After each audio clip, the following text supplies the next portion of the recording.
Faslun wa qad ja'ala Allah bi masyiatihi ridahu fi ta'atihi wa sakhatahu fi ma'siyatihi wa wa'ada man ata'ahu dukhula jannatihi bi rahmatihi wa wa'ada man asahu dukhula narihi bi adlihi wa hikmatihi. Faqala ta'ala tilka hududullah wa may yuti'illah wa rasulahu yudkhilhu jannatin tajri min tahtiha al-anhar khalidina fiha wa dzalikal fawzul 'adzim. Wa may ya'sillaha wa rasulahu wa yata'adda hududahu yudkhilhu naran khalidan fiha wa lahu 'adzabun muhin. Pasal masih menjelaskan tentang yang terkait dengan ketakwaan. Wa qad ja'ala Allah bi masyiatihi, dan Allah telah menjadikan dan menetapkan serta menentukan dengan masyiahnya. Di sini dikasih tanda kutip dengan masyiahnya. Kenapa dikatakan dengan masyiahnya? Dikarenakan segala sesuatu itu yang Allah lakukan bukan dengan wajib. Enggak ada sesuatu yang wajib kepada Allah. Maka di sini dikasih tanda kutip bimasyiatihi. Allah menentukan mereka yang ahli taat dimasukkan ke dalam neraka pun itu Allah tidak zalim. Karena dikatakan zalim itu adalah seseorang yang meletakkan sesuatu bukan pada tempatnya. Itu zalim. Tapi kalau Allah Ta'ala meletakkan segala sesuatu sesuai dengan tempatnya. Karena semua hamba Allah itu, baik yang bermaksiat maupun yang taat, itu adalah hambanya, miliknya. Serah mau diapakan saja. Sama seperti Ustaz punya HP. HP-nya Ustaz mau diapain aja, serah Ustaz. Dan Ustaz tidak dianggap zalim. Karena apa? Tidak terkait dengan haknya orang lain. Mau dikasihkan orang, mau dijual, mau disewakan, mau didiamkan, nggak dipakai, serah Ustaz. Karena apa? Karena itu milik Ustaz. Jadi terserah apa yang mau Ustaz lakukan terhadap miliknya Ustaz. Jadi nggak bisa kalian katakan Ustaz ini zalim karena mengasihkan kepada orang lain atau tidak digunakan dan sebagainya, nggak bisa. Nah, oleh karena itu dikatakan bimasyiatihi. Allah Ta'ala telah menetapkan dengan kehendaknya. Nggak ada yang mewajibkan. Seperti mereka yang akidahnya itu fasidah, seperti Jabarut, seperti Jabariyah dan lain sebagainya. Itu mereka itu beranggapan bahwasanya wajib kepada Allah untuk melaksanakan dengan yang aslah untuk hambanya. Yang aslah untuk hambanya yang taat ya surga. Yang aslah untuk hambanya yang maksiat ya neraka. Nah, Allah Ta'ala itu wajib ketentuannya itu sesuai dengan garis besar itu. Tapi kita tidak. Kita beranggapan tidak seperti itu. Kita beranggapan Allah Ta'ala menentukan ahli taat di surga, ahli maksiat di neraka itu dengan kehendaknya. Kenapa? Enggak ada sesuatu yang mewajibkannya. Jadi kita diwajibkan sesuatu oleh Allah Ta'ala sebagai miliknya. Tapi kita tidak mewajibkan sesuatu apapun. Karena kita tidak memiliki apa-apa di sisi Allah. Kita yang dimilikinya. Ridhahu fi ta'atih. Allah telah menjadikan ridhonya itu dalam ketaatannya.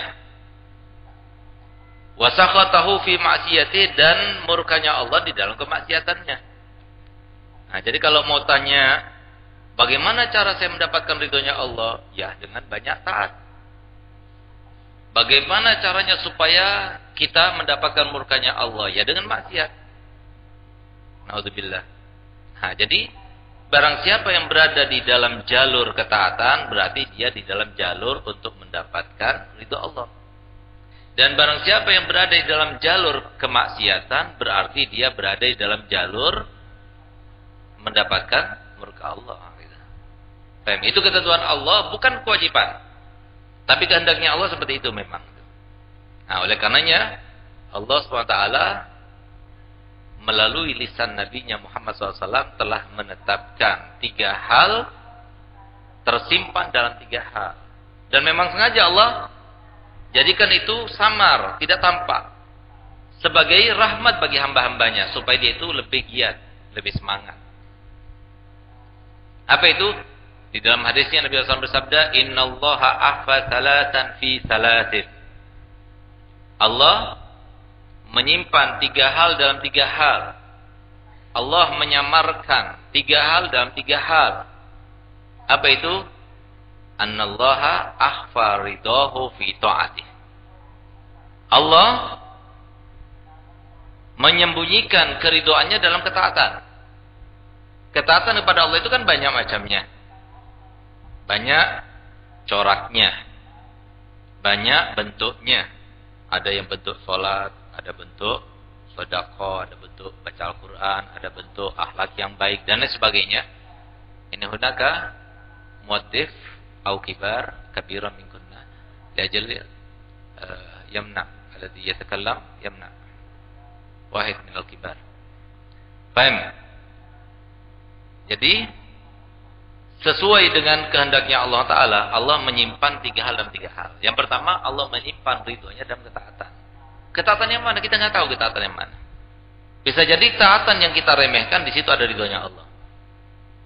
Nah, bisa jadi ketaatan yang besar, yang seakan-akan kita anggap ini pahalanya besar, nggak ada ridhonya Allah di situ. Jadi Allah menyembunyikan 3 hal dalam 3 hal.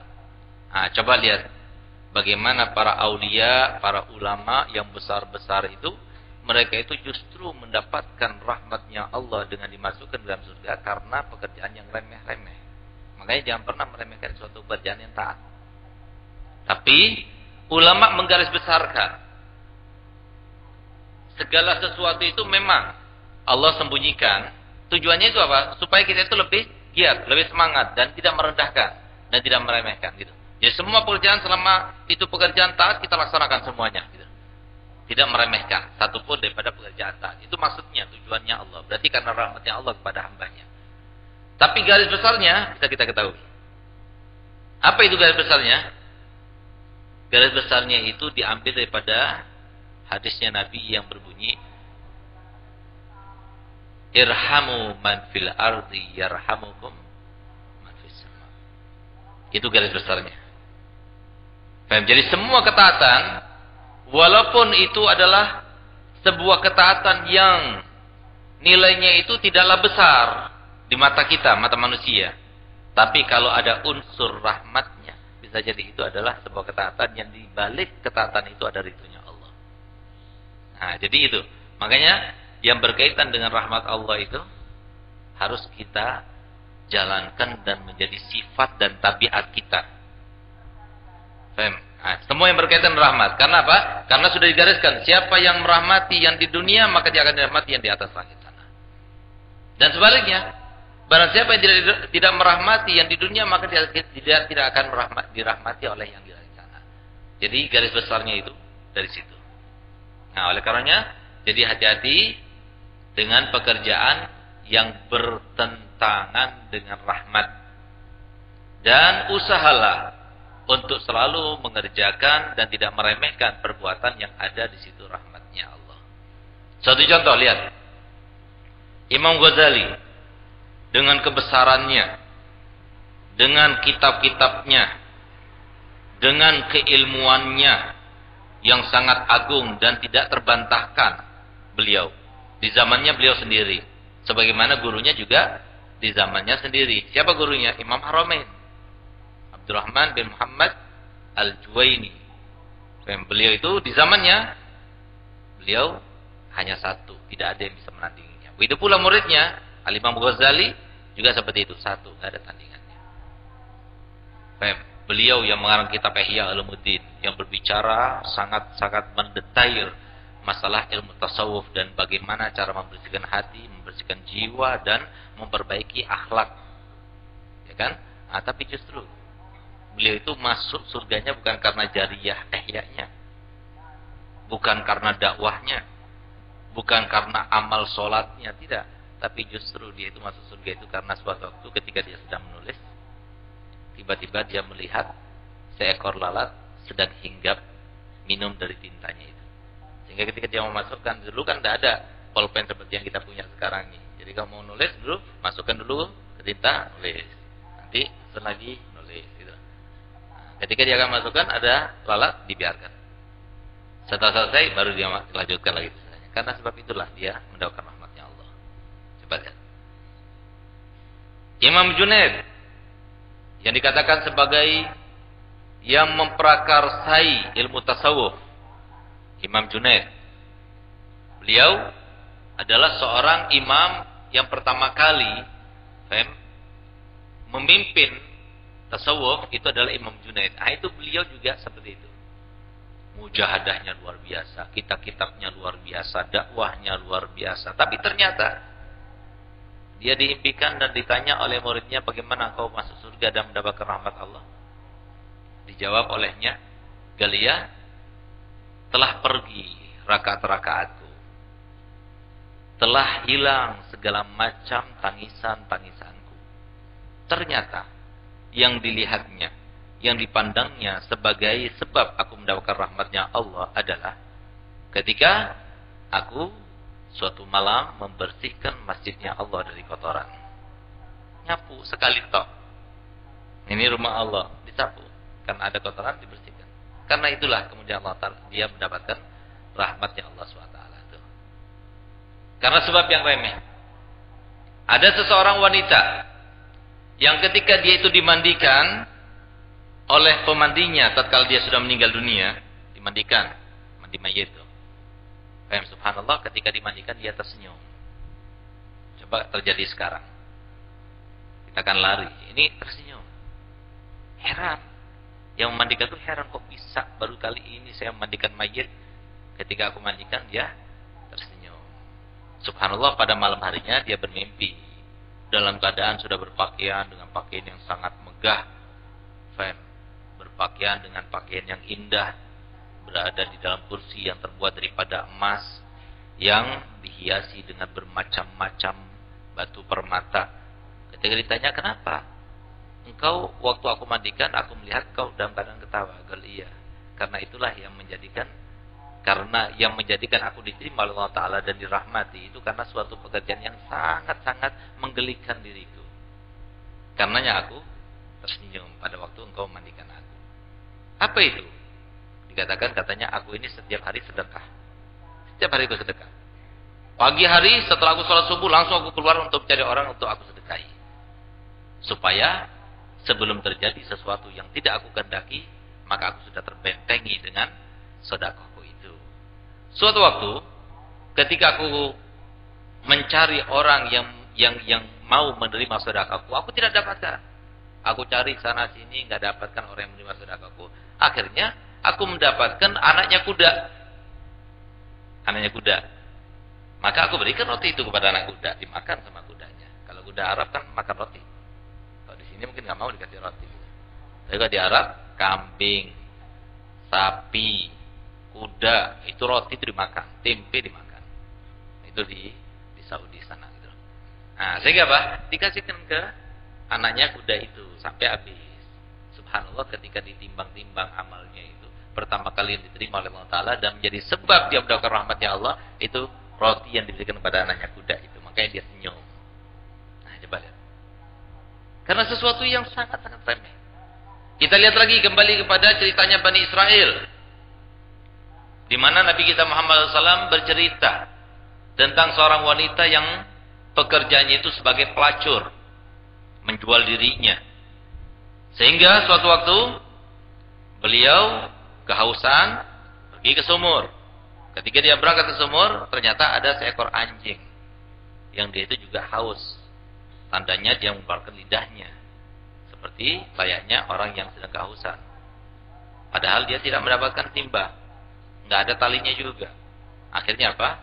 Dia mengambil sepatunya, kemudian tali sepatunya itu dijadikan sebuah tali, lalu disobek bajunya itu dijadikan sebagai tali untuk mengambil air, sampai sepatu itu kepada dasar sumur dan mengambil air, kasihkan diminumkan ke anjing itu. Karena sebab itulah kemudian Allah Ta'ala mengampuni semua dosanya dan menjadi sebab dia diterima oleh Allah Ta'ala dari masuk ke dalam surga.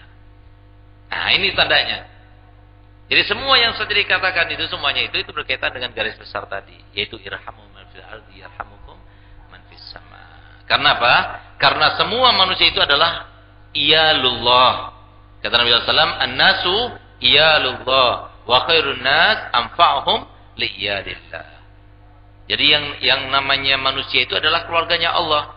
Yang paling mulia di antara manusia adalah yang paling bermanfaat bagi keluarganya. Bermanfaat dengan apapun. Nah, itu. Jadi jangan pernah meremehkan ketaatan apapun bentuknya, walaupun itu remeh. Terus, begitu pula jangan pernah meremehkan, merendahkan, menganggap enteng perbuatan maksiat. Karena Allah Ta'ala telah mengatakan melalui lisannya Nabi SAW bahwasanya yang namanya murkanya Allah diletakkan dalam perbuatan maksiat. Titik. Nggak ada tanda kutip, nggak ada penjelasan, nggak ada tafsirnya. Bisa jadi dalam perbuatan maksiat yang bagaimana, nggak dijelaskan. Bisa jadi yang kecil sampai yang besar. Nah, tapi yang pasti setiap maksiat yang ada kaitannya dengan tidak ada rahmat dalam hati, itu diantara sebab yang paling utama kita tidak mendapatkan rahmatnya Allah. Lihat, ingatkan kita bagaimana ceritanya seorang Bani Israel yang dia itu ahli puasa, dia ahli sholat, akhlaknya baik, tapi dia mengekang dan mengkurung seekor kucing dalam keadaan tidak dikasih minum, tidak dikasih makan sampai mati. Karena sebab itu akhirnya Allah Ta'ala menolak semua amal ibadahnya dan dijadikan dia termasuk ahli neraka. Nah, hati-hati yang berkaitan dengan tidak ada rahmah. Ya, misalnya apa? Misalnya semut lagi kumpul, nah, kamu sebel karena semut itu lumpur itu, akhirnya dikasih minyak gas dibakar. Nah, itu hati-hati yang semacam itu. Itu yang maksudnya hadis itu seperti itu. Jadi jangan sampai kita melakukan sebuah hal yang sifatnya itu seperti siksaan, karena Allah Ta'ala itu sangat benci kepada orang semacam itu. Nah, jadi makanya di dalam ilmu tasawuf itu sebutkan ma'ubidallah bi afdal bin jabril khatir. Allah Ta'ala itu tidak pernah dilakukan suatu ibadah yang lebih besar pahalanya melebihi daripada menyenangkan hatinya orang lain. Menyenangkan hatinya orang lain itu besar pahalanya. Dan itu daripada sifatnya para salafun saleh dari kalangan Alawiyin. Itu nomor satu dilakukan, menyenangkan hatinya orang lain. Sebagaimana itu adalah kebiasaan daripada Nabi kita Muhammad sallallahu alaihi wasallam. Jadi Nabi SAW paling pandainya orang dalam menyenangkan hatinya orang. Jadi senangkan orang. Ada orang berbicara, mau bicara sama ente, maka dengarkan. Jangan kamu remehkan karena dia orang nggak punya, kamu remehkan. Jangan, kamu senangkan. Kamu diundang, kamu datang. Walaupun kamu sibuk, walaupun dia orang nggak punya, kamu datang. Lihat bagaimana Nabi SAW sebutkan dalam kitab Simtud Durar, idza da'ahul miskinu ajabahu ijabatan. Nah, kenapa? Kalau diundang sama orang kaya biasa saja, tepat waktu. Tapi kalau diundang sama orang miskin, sebelum datang waktunya dia sudah ada di rumahnya. Kenapa? Karena takut sampai terlintas dalam hati orang miskin itu, mentang-mentang aku miskin yang mengundang Nabi mengentengkannya. Sebelum ada terlintas itu, maka Nabi SAW datang sebelum waktunya. Itu Nabi kita Muhammad SAW. Pernah suatu waktu Nabi SAW diundang oleh seorang sahabat wanita yang bernama Barirah. Dia seorang wanita yang hitam kulitnya. Dia bekas budaknya Sayyidina Abu Bakar Siddiq yang dimerdekakan. Dia sangat berkehendak, berkeinginan, bercita-cita dan berangan-angan ingin mengundang Nabi ke rumahnya. Coba lihat. Dari cerita ini kamu lihat, ambil pelajaran. Seorang hamba, seorang yang fakir, seorang yang miskin, seorang yang jelek mukanya, tapi dia itu ada keberanian dalam hatinya untuk mengundang Nabi Muhammad SAW. Menandakan apa ini? Menandakan bahwa Nabi SAW itu bisa diundang oleh orang semacam itu, sehingga dia punya keberanian. Coba seperti kamu, punya keberanian untuk mengundang Pak SB yang sudah mantan presiden, punya keberanian nggak? Bukan presiden, masih mantan. Ada keberanian? Pede nggak mengundang SBY? Kenapa? Rumah kamu masih jelek, kamu orang nggak punya, mau disuguhin apa emangnya? Sampai mengundang Pak SBY, apalagi mengundang Pak Jokowi. Nah, Yang bawa aja pengawalnya berapa? Cukup nggak ngasih makan mereka semuanya? Nah, itu loh. Tapi ini orang, sahabat Barirah ini mempunyai PD yang luar biasa untuk mengundang Nabi. Kenapa? Akhlaknya Nabi yang luar biasa. Sehingga apa? Dia tunggu kesempatan kapan ya aku punya sesuatu yang bisa disuguhkan untuk Nabi Muhammad SAW. Ditunggu sampai bertahun-tahun nggak dapat. Dari saking nggak punyanya, nggak dapat. Sampai suatu waktu Sayyidina Abu Bakar Siddiq itu membagikan sodakohnya. Sodakohnya itu berupa harisah. Apa harisah? Harisah itu adalah masakan daging campur gandum diolah. Dan itu termasuk makanan yang elit. Kala itu adalah makanan yang elit gitu. Nah, kenapa? Mahal daging sama gandum gitu. Maka kemudian ketika dia dapatkan sodakoh itu, maka dia langsung teringat, oh ini yang bisa saya suguhkan untuk Nabi Muhammad SAW. Taruh di rumahnya, berangkat dia ke rumah Nabi. Ya Rasulullah, aku ingin mengundangmu ke rumah. Apa kata Nabi Muhammad? Marhaba, aku akan datang. Kapan kau mau aku datang ke rumah? Coba lihat. Fahim akhlaknya Nabi SAW. Gal, besok ya Rasulullah. Fahim, rumahku itu di sini. Baik, aku akan datang. Boleh saya membawa beberapa sahabatku? Silakan ya Rasulullah. Bawalah Sayyidina Abu Bakar sama Sayyidina Umar bin Khattab sama sahabat Abdurrahman bin Auf. Begitu sampai ke rumahnya yang sangat kecil, dan subhanallah Ustaz tidak pernah masuk ke rumah itu. Alhamdulillah. Karena pada waktu Ustaz belajar di Madinah tahun 94, 98 itu rumah masih ada. Tapi tahun 96 sudah runtuh, dihancurkan. Karena mereka termasuk golongan yang tidak suka dengan tabarruk, barokah-barokah.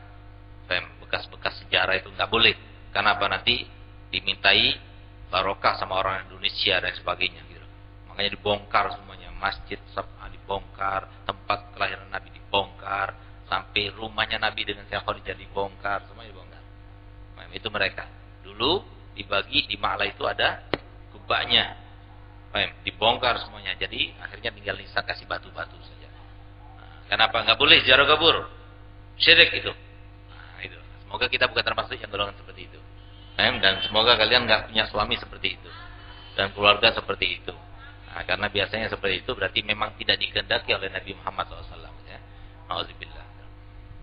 Nah, jadi satu contoh, ada satu orang yang kurang baik kepada ulama. Ketika ulama itu datang, dia tidak menyambutnya dengan baik. Justru lebih tampak dia itu merendahkan. Sudah padahal orang alim itu datang dengan keluarganya, dengan susah payah, tapi ternyata dia tidak menghormatinya. Ketika ditegur sama orang lain, bukan orang alim itu, dikatakan ya masa mau enak terus ya, kadang-kadang nggak enak lah. Nah, subhanallah, kata-kata itu sampai ke orang alim itu sakit di hatinya. Sudah capek-capek aku datang ke sini, Sahibul Baitnya bilang gitu lagi. Nah, akhirnya apa? Hati-hati kalau sama ulama. Nah, karena ulama itu adalah sasaran seputar Nabi kita Muhammad SAW. Menghormat ulama berarti menghormat Nabi. Memuliakan ulama berarti memuliakan Nabi. Tapi menghina ulama, mengganggu ulama, memusuhi ulama berarti memusuhi Nabi SAW. Akhirnya sekarang dia termasuk golongan itu. Nah, golongan yang nggak mau maulid, nggak mau sama habaib dan sebagainya itu. Nah, itu diantara balasan Allah Taala. Kalau sudah Nabi SAW nggak mau, nggak berkehendak sama dia, jadi kan seperti itu. Golongan itu, nauzubillah.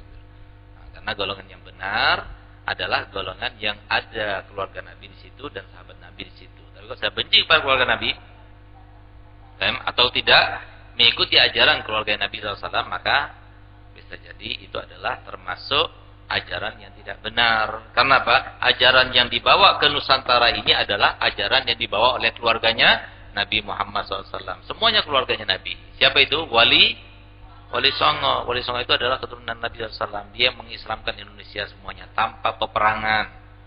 Mereka yang mengajarkan kita maulid, mereka yang mengajarkan kita tahlil, mereka yang mengajarkan kita yasinan, mereka yang mengajarkan kita seperti adat-adat yang kita lakukan, ziarah kubur, tawassul dan sebagainya. Tiba-tiba datangnya orang yang berjenggot-jenggot nih. Nah, kemudian mengatakan syirik, haram, ini. Nah, masa kita mau ikut orang yang semacam itu? Yang gak jelas kontribusinya untuk Islam. Nah, tapi kalau sudah Wali Songo dan orang-orang tua kita sudah jelas kontribusinya. Nah, jadi jangan ikut mereka. Tapi ikuti ajaran yang ada di situ keluarga Nabi Muhammad SAW. Pasti kita akan selamat. Ya, semoga kita termasuk selamat ya. Amin. Ya Rabbal Alamin. Kemudian yang ketiga. Yang tiga, Allah menyimpan walinya di antara hambanya. Allah menyimpan kekasihnya di antara hambanya. Yang pertama apa? Ketaatannya dalam ridhonya dalam ketaatannya. Yang kedua adalah murkanya dalam kemaksiatannya. Yang ketiga adalah kekasihnya dalam hambanya. Sampai-sampai Nabi SAW mengatakan, tidak berkumpul umatku 40 orang kecuali situ ada kekasihnya Allah. Di sini berapa orang? Lebih. Ada berapa 40? Berarti ada beberapa kekasih Allah insyaallah. Nah, makanya kalau kita berdoa itu, usahakan kita berdoa begini, ya Allah, dengan berkat mereka yang kau kasihi di antara kami, mereka yang menjadi sumber turunnya rahmat-Mu, jadikanlah hajatku yang begini itu engkau kabulkan. Nah, gitu. Jadi sunnah seperti itu ya. Istihsan yang para ulama seperti itu. Nah, paham? Kenapa?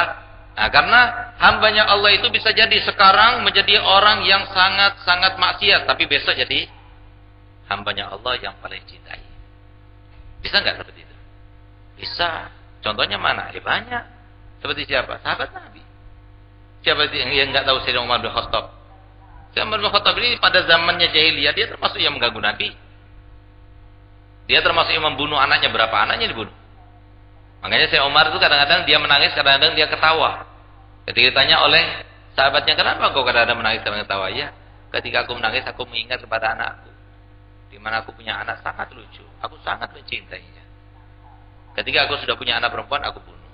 Bunuhnya dalam keadaan hidup lagi. Dikubur hidup-hidup. Jadi, karena mereka percaya kalau dikubur hidup-hidup, nanti anaknya yang berikutnya lagi. Kalau dipenggal saja, dimatiin, dicekik dan sebagainya, itu anaknya masih tetap perempuan. Gitu. Nah, sampai dari saking jahiliyahnya mereka seperti itu. Sampai karena ibunya itu, istrinya itu pengen punya anak, maka disembunyikan status daripada anaknya itu. Kasih tahulah kepada Sayyidina Umar bahwasanya anaknya itu laki-laki, dipakaikan pakaian laki, rambutnya dipotong seperti potongan laki-laki dan sebagainya sampai besar. Nah, setelah agak besar, dibawa jalan-jalan oleh Sayyidina Umar. Ketika dia jalan sama Sayyidina Umar, anaknya itu mengatakan, "Gal Abi, aku ingin kencing." Oh, ya udah nak. Jadi tanahnya itu disiapkan untuk kencingnya anaknya. Kencing dia. Oh, kencing kok lain kencingnya, kan lain kencingnya perempuan sama laki. Kalau laki kan fokus. Kalau perempuan nggak fokus. Nah, ya kan? Heran dia loh. Kok gini kencingnya? Nggak, akhirnya dilihat perempuan. Langsung dia gali tanah, langsung dikubur di situ juga. Kalau setiap aku mengingat itu aku menangis. Lalu kenapa kau ketawa? Aku ketawa karena aku sering bikin Tuhanku itu dari roti. Udah selesai, aku berdoa, aku ambil, aku makan. Karenanya aku ketawa, kata Umar bin Khattab. Nah, tapi lihat bagaimana. Akhirnya menjadi orang luar biasa. Ikrimah. Siapa sahabat Ikrimah? Anaknya siapa? Abi Jahal. Abi Jahal musuhnya Nabi yang paling utama itu. Abi Jahal. Siapa namanya? Amr bin Hisham. Abi Jahal itu. Itu Abi Jahal itu punya anak namanya Ikrimah. Ikrimah menjadi komandannya Nabi Muhammad SAW. Panglima perangnya Nabi Muhammad SAW. Nah, itu. Jadi artinya nggak bisa kita katakan bahwasanya sekarang ini ahli maksiat, seterusnya ahli maksiat sampai meninggal ahli maksiat, nggak, belum tentu. Makanya kita harus husnudzon kepada setiap orang. Jadi bahkan Habib Haddad yang mengarang kitab ini beliau mengatakan, kalau seumpama dengan mata kepalaku sendiri aku melihat ada orang yang berzina, lalu kemudian dia itu hilang dari pandanganku, walaupun sekejap, kemudian aku kembali melihatnya setelah itu, aku akan menganggap dan meyakini orang itu termasuk wali Allah. Kenapa? Karena Allah Ta'ala berfirman di dalam Al-Quran, Innallaha yuhibbut tawwabin. Allah cinta kepada orang yang bertobat. Bisa jadi waktu dia itu hilang dari pandanganku, dia bertobat. Karena dia bertobat, akhirnya dicintai oleh Allah Ta'ala dan menjadi walinya. Nah, berapa banyak orang yang jahat, orang yang ahli maksiat, tapi berubah menjadi ahli wilayah yang dicintai oleh Allah Ta'ala. Seperti apa? Seperti ada ceritanya pencuri. Pencuri sedang mengawasi dan mengamati sebuah baju yang digantung oleh orang yang mandi di sungai. Ketika dia itu sedang mungkin pakai sampo, jadi kan nggak kelihatan gitu ya, pakai sabun. diambil bajunya. Nah, ternyata bajunya itu bajunya wali Allah. Yang mandi itu wali Allah. Begitu dipakai langsung jadi wali Allah. Coba lihat. Orang maling jadi wali Allah. Nah, siapa tahu? Habis itu jadi ahli maksiat. Tadi ahli maksiat sejam lalu, sekarang sudah jadi ahli taat. Sekarang sudah jadi kekasihnya Allah. Nah, makanya Allah Ta'ala, Nabi SAW mengatakan, Allah menyembunyikan kekasihnya dalam hambanya. Hambanya mana? Bisa jadi laki, bisa jadi perempuan, bisa jadi anak kecil, bisa jadi orang dewasa, bisa jadi remaja, bisa jadi orang tua. Kita nggak tahu. Makanya husnudzon terus. Sebagaimana dikatakan oleh Habib Ali Habsyi, fa'taqid kulla lailatin tamurruha lailatal qadri wa'taqid kullal mar'i talqahu al-khidra. Jadi setiap orang yang kamu temui, oh ini Nabi Khidir. Nah, tapi kalau kita gimana, Ustaz? Kita kan perempuan, masa kita mau anggap itu Nabi Khidir? Bisa jadi Nabi Khidir berbentuk perempuan. Dan kita anggap aja gitu. Dia seorang Nabi Khidir atau seorang wali yang menjelma dan sebagainya. Sehingga kalau kita husnudzon, kita akan mendapatkan kebaikannya. Jadi seperti itu ya. Kemudian wa'ada man asahu dukhulan narihi bi adli wa hikmati. Dan kalau seumpama Allah Ta'ala memasukkan ahli neraka ke dalam neraka, itu semata-mata karena keadilannya. Faham? Dan Allah Ta'ala tidak zalim dalam hal itu. Kenapa? Allah Ta'ala melaksanakan di dalam miliknya, bukan milik orang lain. Faqala ta'ala tilka hududullah, itu adalah batasan-batasannya Allah. Wa may yuti'illah wa rasulahu yudkhilhu jannatin tajri min tahtiha al-anhar khalidina fiha. Barang siapa yang taat kepada Allah dan taat kepada Rasulnya, maka Allah akan masukkannya ke dalam surga yang berjalan di bawahnya sungai-sungai selamanya mereka berada di situ. Jadi rumah kita itu di atasnya sungai. Sungai di surga ada berapa sungai? Ada 4. Ada sungai madu, ada sungai susu, ada sungai khamar, ada sungai salsabila. Jadi ada sungai salsabila, ada sungai madu, ada sungai susu, ada sungai khamar. Khamarnya tapi tidak memabukkan. Khamarnya itu tidak pernah rusak. Nah, jadi di bawah rumah kita itu di bawahnya ada sungai. Jadi kalau kapan kita mau tinggal celupkan air aja diminum. Nah, dan minumannya itu lebih segar daripada minuman apapun yang ada di dunia. Baik itu susunya nggak pernah berubah atau khamarnya juga tidak berubah. Begitu pula madu dan lainnya. Nggak ada lengket-lengket, itu nggak ada. Nah, jadi semuanya itu mengalir, tapi rasanya lebih manis daripada madu, lebih putih daripada susu, lebih jernih daripada air mineral, tapi rasanya lebih manis daripada madu. Itu kata Nabi Muhammad SAW. Jadi semua rumah kita seperti itu. Rumah yang ada di surga semuanya di bawahnya itu mengalir sungai-sungai gitu. Allahumma ja'alna min ahliha. Wa may ya'tillaha wa rasulahu, barang siapa yang bermaksiat pada Allah dan Rasulnya, wa yata'adda hududahu, dan melewati batas-batasannya alias mendurhakainya atau melanggarnya, yudkhilhu naran, akan dimasuk ke dalam neraka, khalidan fiha, selamanya dalam neraka, walahu azabun muhin, dan untuknya azab siksa yang sangat menghinakan. Waqad amara subhanahu wa ta'ala ibadahu alladzina amanu bil musara'i ila maghfiratihi wa jannatihi. Dan adalah Allah Ta'ala telah memerintahkan hamba-hambanya yang beriman untuk cepat-cepat agar mengambil dan berusaha untuk meraih maghfirahnya dan surganya. Wan yuqawwu anfusahum wan yaqu anfusahum wa ahlihim nara, dan hendaknya menjaga diri mereka, membentengi diri mereka dan keluarga mereka daripada api neraka. Bimtisali amrihi, dengan melaksanakan perintahnya, wajtinabi ma'sihi, dan menjauhi maksiatnya. Oleh karenanya sabar itu terbagi menjadi 3. Ada sabar terhadap musibah, itu sabar yang paling rendah pahalanya. Ada sabar melaksanakan taat, dan ada sabar meninggalkan maksiat. Yang lebih besar ya, yang lebih besar pahalanya itu adalah sabar karena mencegah diri kita untuk bermaksiat. Itu lebih susah. Sabar untuk tidak berghibah, sabar untuk tidak berdusta, sabar untuk tidak berbicara kasar kepada orang tua, Sabar untuk tidak apa? Melakukan namimah.